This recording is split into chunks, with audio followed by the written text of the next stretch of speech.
կարմիր պղպեղով, զիրայով և սև պղպեղով։ Համեմունքները կարող եք դուք ընտրել ըստ ձեր ճաշակի, սա իմ ընտրած համեմունքներն են և խառնում ենք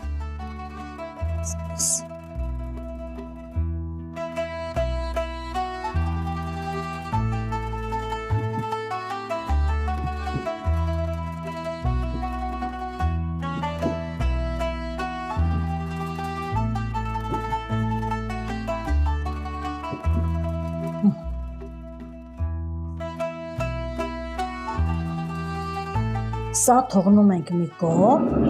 և անցնում ենք կաղամբին։ Կաղամբը մի փոքր հաստ կտորներով կտրտում ենք։